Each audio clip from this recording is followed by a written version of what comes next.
commentator is Basil Rysdale.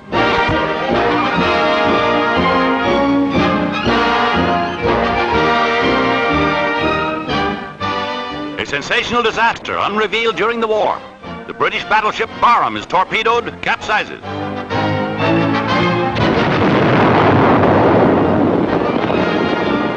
"800 men perish when the magazines explode.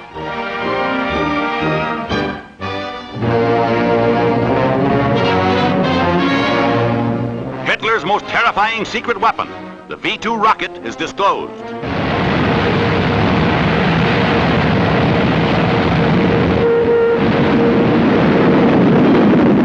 Jet-propelled, the V-2 rises faster and faster until a speed of 50 miles a minute is attained.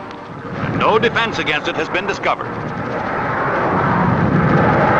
Another V-2 is launched, a weapon that just 1 year earlier might have changed the entire course of the war.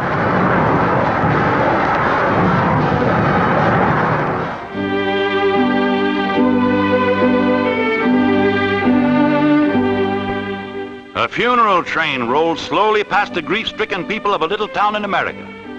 And all over the freedom-loving world, hearts are bowed.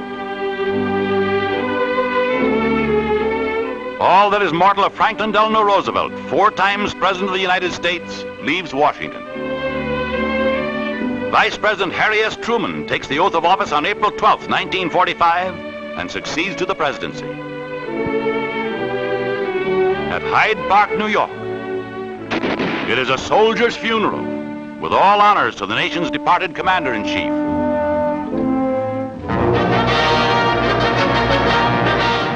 The last flaming hours for a doomed city. Berlin, once mighty metropolis of a proud nation, now crumbles under the merciless pounding of Russian artillery. The senseless last stand of the Nazis results only in complete devastation. Nazism comes to an ignoble end.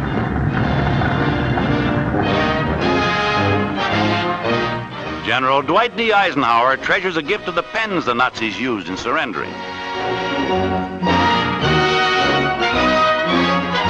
In Berlin, Eisenhower arrives to attend a momentous meeting which determines the zones of occupation in Germany. General Montgomery signs for Britain.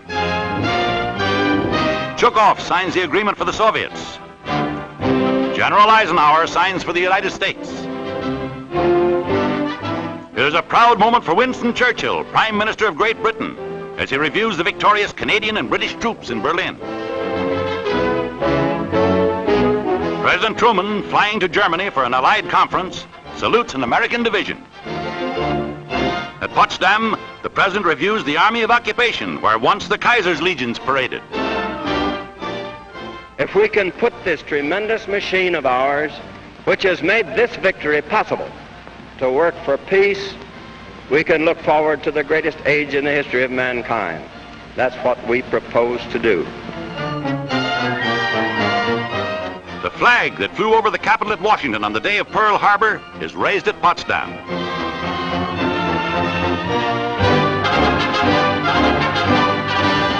Victory echoes across a thankful Europe as Parisians turn out in holiday mood and General de Gaulle pays tribute to the undying spirit of liberty. Holland is liberated by Canadian armies amidst wild rejoicing. Not even joy over liberation can shake their determination to mete out swift justice. The Dutch relentlessly round up collaborators and quislings. In Copenhagen, General Montgomery is wildly cheered. And the Danes' heroic King Christian, who never surrendered to the Nazis, receives a tremendous ovation. In Oslo, Norway, Crown Prince Olaf joins in the celebration. Rudolf Hess, third-ranking Nazi before his spectacular flight to Britain, is held for trial. Field Marshal Hermann Goering loses his sidearms and all his arrogance when captured by the American Army. Field Marshal von Rundstedt, he advocated the elimination of enemy people by starvation. Marshal Henri Pétain of France is tried in Paris as a traitor, and only his advanced age saves him from a firing squad.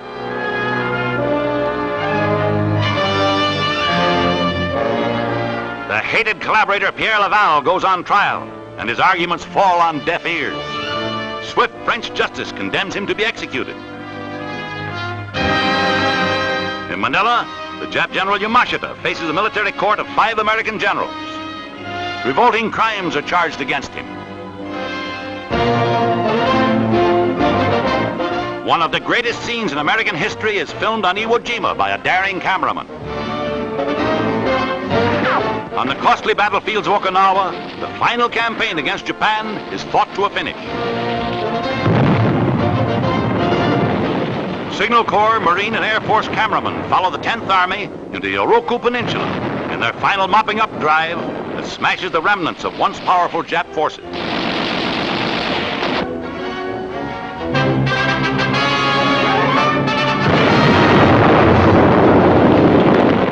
The atomic bomb explodes over Nagasaki, Japan. The Japs were ready to sue for peace when this one bomb wiped the city off the map, with reverberations felt politically in every capital of the world. Nagasaki, viewed from the air, is just one tremendous area of ruin. The unconditional surrender of Japan on board the USS Missouri. General MacArthur gives one pen to General Wainwright, the other to Britain's General Percival, an historic moment for all the United Nations.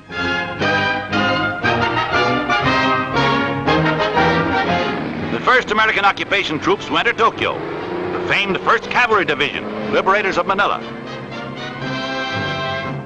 The American Embassy, fortunately undamaged amidst the bomb-smashed city, is the headquarters of the Supreme Allied Commander, General Douglas MacArthur. He arrives accompanied by Admiral Halsey, famed commander of the 3rd Fleet.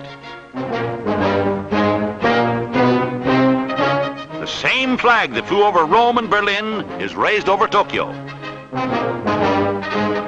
At the Korea Naval Base, the Japs have their Pearl Harbor, but no sneak attacks smashed these once powerful ships. They were challenged to come out and fight.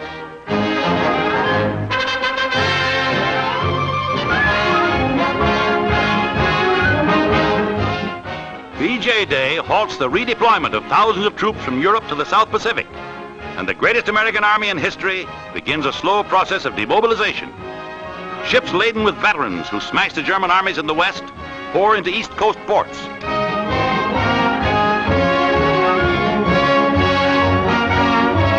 The Saratoga, veteran of 8 major carrier actions, brings South Pacific veterans into San Francisco. Navy men, too, are coming home. And what a thrill!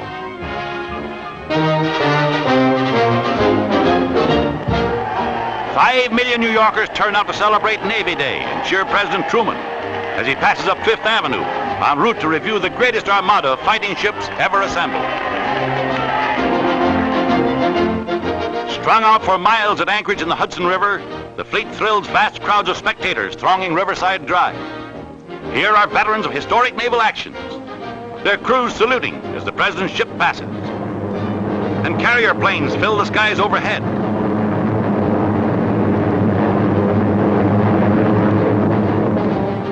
"21 guns from every ship in the fleet is the presidential salute. And there's the great battleship Missouri firing.